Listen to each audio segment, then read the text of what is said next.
I ordered Chipotle cereal.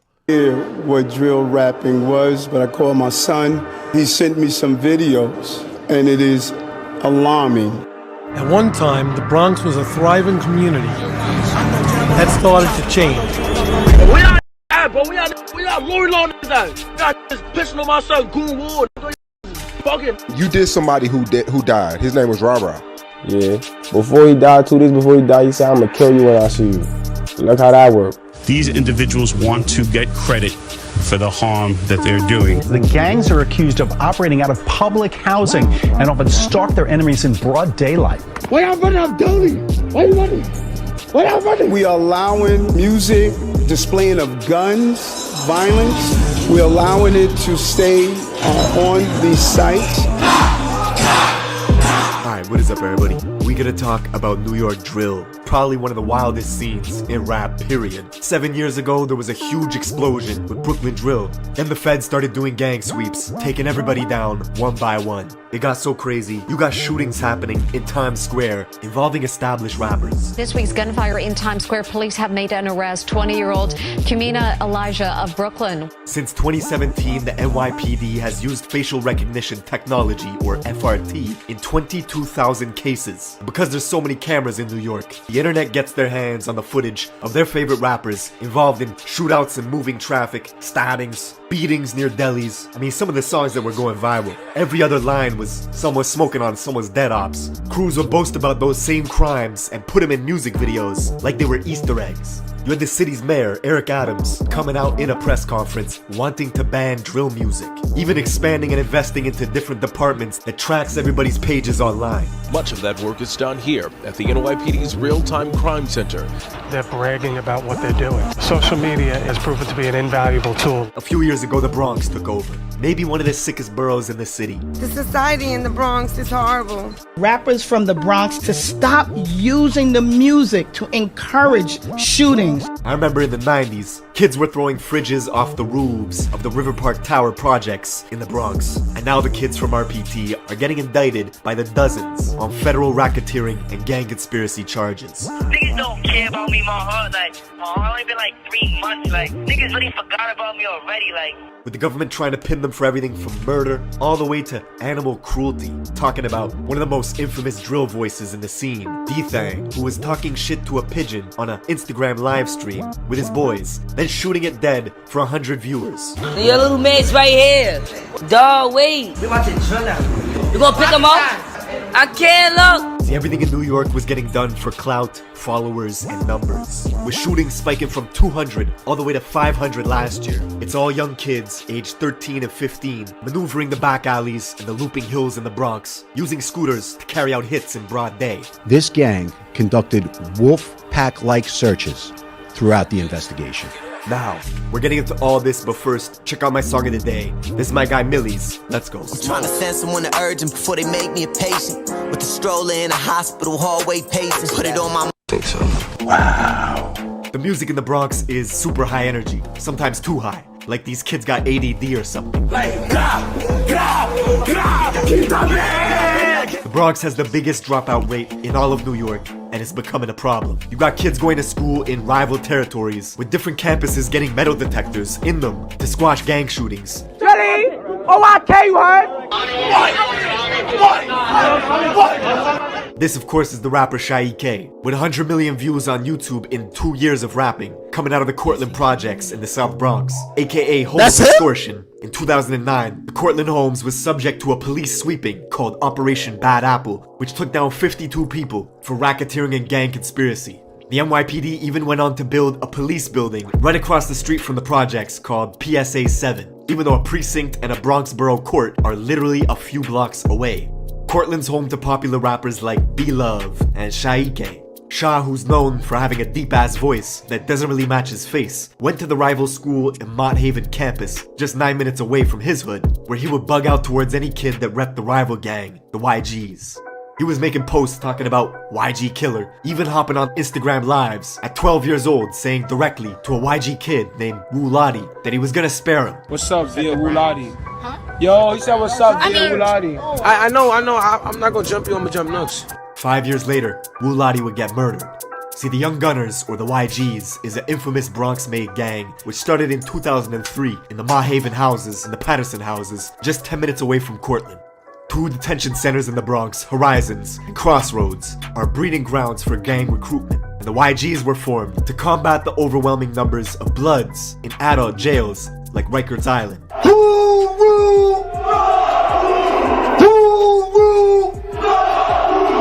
At one point, the YGs had dozens and dozens of different sets all banging under its umbrella, with all sorts of different hoods spread out throughout the Bronx, forcing other blocks around them to create their own gangs in response to combat the YGs. You can even see this in the classic South Bronx joint, Shot Caller from French Montana. This is my song. In the video, French is surrounded by YGs, and here you can see the leader, Drew Hef, who was killed a few years later at Club Tropicana, beaten on the head with the glass base of a hookah pipe. And when the glass shattered, his ops used a metal rod inside the hookah to continue pounding his head, leaving Drew Hef drenched in blood. He died in a coma a week later. The youngsters who oppose YGs often cite this event to antagonize them. YGs were notorious for violence themselves. Locals remember a horrific event that took place on April 16th of 2012, when a gang of YGs were drinking liquor on a hazy night, discussing who was the toughest in the crew. This crew of YGs made a 7-minute walk and stormed their rivals on Cortland Ave to see what they could catch. The Cortland buildings were empty, except for one kid. A 16-year-old named Noah Bala, aka Moses, was alone walking. Probably weighed about 90 pounds soaking wet. The YGs chased him, kicked him to the ground, and stomped him to death.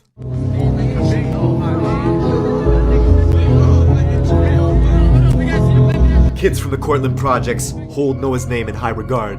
Be Love, whose hit song, If You Know You Know, got 16 million views when it was released 2 years ago. He actually confronted the brother of a YG's member that killed Noah outside in front of the Metro Court, as this guy was waiting to be tried for a different murder of another Cortland youth named Yellow. Come across the street. I can't even score with it. God, flop you, throw that up one more time. What the fuck you talking about? What you talking about? Come across the street. The Bronx is so crazy. Dudes will get active in the courts, outside the courts, in front of police. They don't care.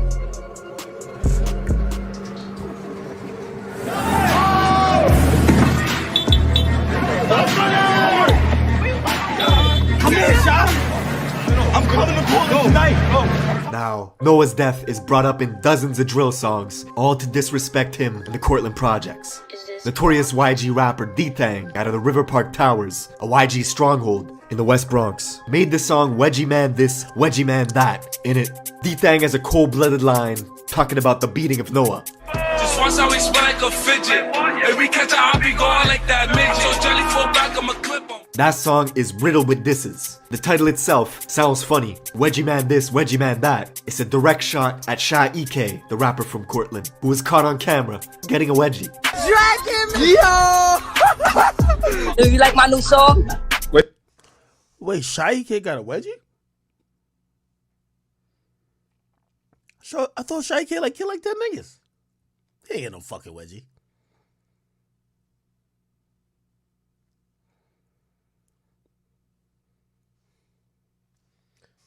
We'll do some research on that. Wedgie Man this, Wedgie Man that.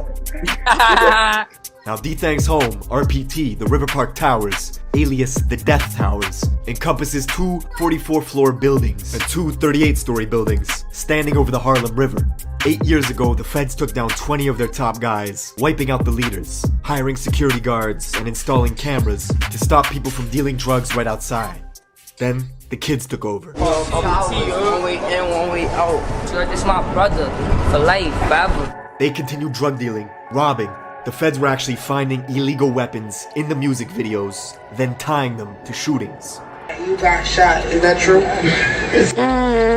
Yeah, we know. Word of my mother, we know. New York has always had very strict gun laws. People wanted to know how these kids were getting their hands on weapons. Ghost guns, these untraceable firearms made from parts you could purchase online. It's been wreaking havoc in the city. If you're a child, if you're a convicted felon, you can go online and purchase these parts, get the parts, construct a firearm. Serial numbers, untraceable, no background check, nothing. That is a problem. The whole of 2021 was crazy. As the feds were tuning into Instagram lives, you could see stuff like rapper D-Thang with his own cousin, K-Flock, flashing out on each other for a live audience. Yo, Muddy, don't do that, Muddy. Don't do that, Muddy. If I see Stunner, you know I'm a whack him. Fuck that. No, I'm a clash. Show my energy last time I saw you, Stunner. K-Flock is literally D-Thang's blood cousin, coming from the famous Little Italy part of Central Bronx, near the 48th precinct. K-Flock's own mom pretended in an interview not even to know who D-Thang was. Him and D-Thang are cousins. I don't even know who that thing is. I'm the mom and I'm confirming it. That's nowhere near related to me at all. His gang, DOA, or Dead on Arrival, is an allegiance of 5 blocks, all of which... Are they really cousins then? If the mom is like denying it. I don't know if the mom is like into the gang stuff, but if the mom is saying we ain't cousins, how could it be cousins? Are surrounded by YGs and Drillies, a vicious gang of bloods that also oppose K-Flock and his gang DOA. Oh, Sa Flocka, come play. Come play today. You always playing on the internet. I want you to come play today. Now, because the fans knew K-Flock as a crash-out specialist who would film his gang endeavors all for social media, this resulted in all his music getting more and more views. Let me tell y'all what he did, bro. This nigga gonna call me to a mansion party full of ops. Ask KK. Yo, I was there. We was in there, but who was there? That's what I'm saying. Lock in there. Wait the room, no. Now, this would make his rivals upset and jealous. K-Flock would bring them into Instagram lives just to argue with them. Bro, y'all over scariness. I was volleying y'all. You never did that to me though. Really didn't. Am I tripping? Isn't this a guy named Rajiz? Might be tripping. Never did that to you. That kid he was talking shit to is Rajiz, a YG member from the 800 block, literally a 15-minute walk away from K-Flock's hood. Now, just 2 weeks after they had that argument on live, this YG kid Rajiz would preview a track called Real Facts, where he was going after K-Flock. Hey yo, kicking out, let's shoot the facts. Anytime that they try to backs, he blew you a kid, you ain't smoking on Matt. While this was going on, the feds were catching these same YG kids on surveillance cameras, carjacking Toyota Camrys, Mercedes Benzes, even robbing someone at gunpoint. A month later, on July 11th, those same YG goons were hunting in DOA territory, K-Flock's neighborhood. They only had to drive 6 minutes before stumbling upon a 13-year-old kid named J-Rip, who looked up to K-Flock with huge admiration. One kid hopped out of a black Honda Accord that had 3 orange racing stripes on its hood. The kid aimed his pistol, unloading into J-Rip, who stumbled into this cafe, Angels, bled out, and died in front of customers. The same cafe, Angels, where K-Flock and Shaike were hanging out on a live stream a few months ago, right across the street from K-Flock's apartment. Word to the God. Don't slide. Don't try to go like doing some stupid shit. Word to J-Rip's murder. So Shaike and K-Flock on the same team. Okay. Got out quickly that day. The kid Rajiz, who was on live with Flock a few months prior, was now on social media mocking J-Rip's death. 7 hours later, Jay's friends went off to retaliate. They found Rajiz in a private Uber. On the phone, 2 shooters on a scooter pulled up next to him, opened fire through the window, hitting him in the head and torso, killing Ra instantly. And all this happened in Mount Hope, a mile out from J-Rip's murder scene earlier that day. Ra's family learned about his death from a friend who was on the phone with him at the moment he was killed. Revenge does not heal losing loved ones, but Flock's fame was exponentially growing. He got an offer for his very first show, upstate in Poughkeepsie, 2 hours out of New York City, where locals targeted him right away. 5 people were found shot, 1 stabbed, right outside the club Revel 32, as security at the venue scrambled, turning his tour bus into a makeshift ambulance, transporting victims to the hospital. The tour bus got shot up as well, because the people that were doing the shooting thought the K-Flock was inside it. Most of these victims were occupants of a private bus that had been identified as being in multiple locations here in the city of Poughkeepsie. But he managed to escape unharmed. The next day, K-Flock would pop out at Rolling Loud, New York for a surprise performance. It's a surprise performance, the next stars in New York.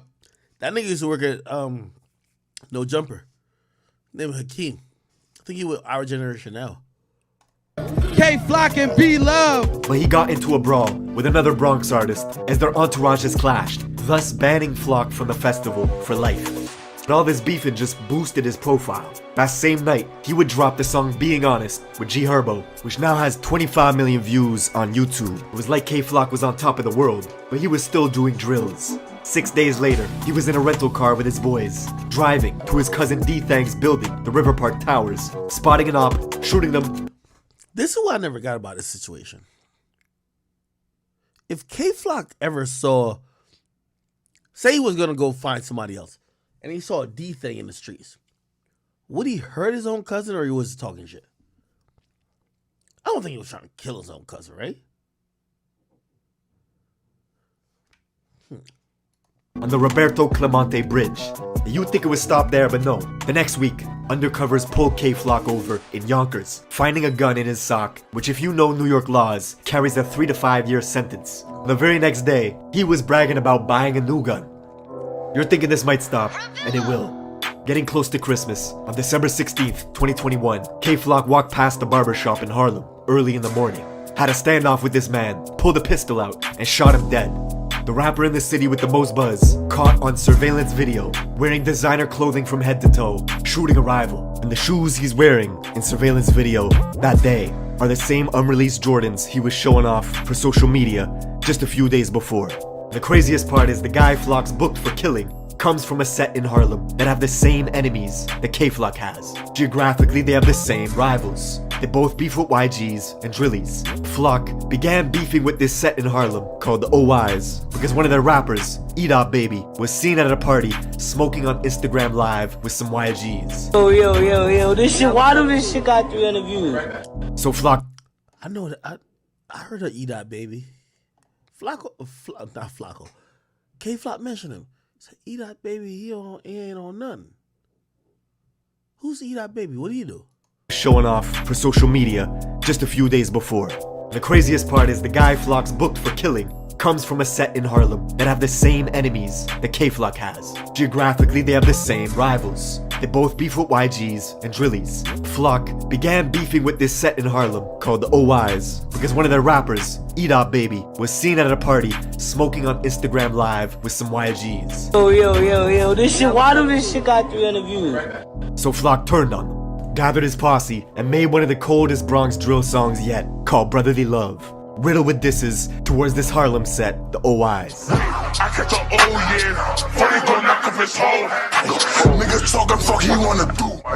He chill with them niggas. Nah, this on fire. Whatever they throw up, I'm dropping it too. Shy EK, the rapper from Cortland, would side with E-Dot Baby, so in turn, he would start beefing with Flock, and Flock would start beefing with him, both of them releasing diss tracks.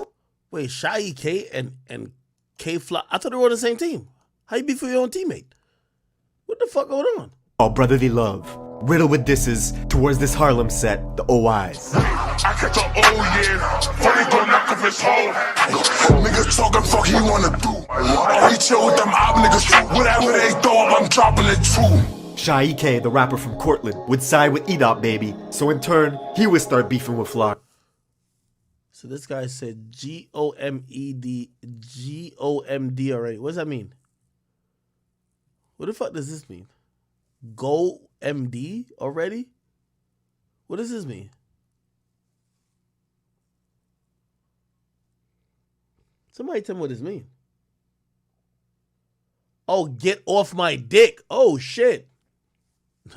Niggas got like shortenings for that? Okay. Get off my dick already. And K-Flock says stop hiding. Let me ask y'all a question, man. I've been trying to figure this about K-Flock. If this is the Shy EK nigga, and they were like friends and teammates, let's say they got upset at each other or whatever, would y'all think that K-Flock would have killed this guy? Nah, right? Just like, are we to believe that K-Flock would have killed his own cousin? Nah, he wouldn't be doing that shit, right? What do y'all think? Like K-Flock not no King Von, right? Like King Von look like you. King Von on some other shit. K-Flock wouldn't have killed his own cousin D-Thing or killed his former teammate. Shy EK, right? No, he wouldn't. Like, I see how a lot of y'all say yes. Nah, he wouldn't. Nah, come on now, bro. Stop it. Nah, come on. You think that he would have been cool with this guy than killed him? Nah, come on now. Stop. What? And Flock would start beefing with him. Both of them releasing diss tracks, with Flock saying he was smoking on Shy K's dead father. Free Flock. All y'all niggas music is doing bad now. Y'all need him, but free him, cause you know what we gonna do. We gonna be the 5th dead DOA member. Interestingly, just minutes before Flock pulled the trigger at that barber shop, killing. Wait. What this thing say? Start beefing with Flock, and Flock would start beefing with him. Both of them releasing diss tracks, with Flock saying he was smoking on Shy K's dead. So K-Flock said he was smoking on Shy K's father? Nah. What? Father. Free Flock. Oh, so this is after K-Flock get locked up. Then this is a Shy K dude. Is this guy still free? Is he alive? I don't know. So then he started talking about K-Flock. What'd he say though? All y'all niggas music. He said free K-Flock. Let me just go back. I want to get the whole thing. Free Flock. All y'all niggas music is doing bad now. Y'all need him, but free him, cause you know what we gonna do. We gonna be the 5th dead DOA member. Interesting. Did he say K-Flock was gonna be the 5th dead DO? I think their thing is DOA. He said he would have killed K-Flock? No, what? Just minutes before Flock pulled the trigger at that barber shop, killing the man, he had logged onto FaceTime to talk directly to his rivals, brandishing his gun. And he was filming at the exact same stoops where E-Dot Baby, the rapper from Harlem, had filmed a music video 1 year prior called Ready for War. Slowly, one by one, the Bronx was following the Brooklyn scene, with all their rappers getting wiped out by police indictments. 5 months later, the Drillies would get taken down in a massive RICO case, booking 20 people for murder, conspiracy, racketeering, and gang activity. Not even a month later, D-Thang, along with 22 of his guys from RPT, would get swept up as well. Then if you thought the scene wasn't toxic enough, 6 months later, the young rapper from Harlem, E-Dot Baby, would commit suicide, which has fans still wondering to this day. Wait, the dude E-Dot Baby that K-Flock rapped about killed himself? Oh, shit. Why that happened. Fast forward to this year, February 2023, and K-Flock, who was already sitting in prison for murder, I think K-Flock hella brolic right now. What's up?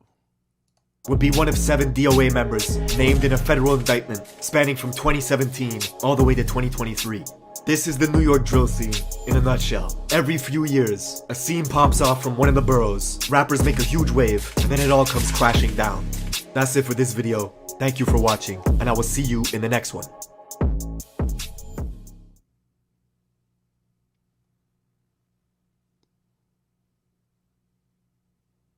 Well, damn.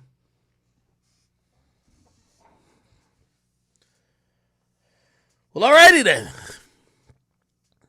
So these guys are all friends, and they like, all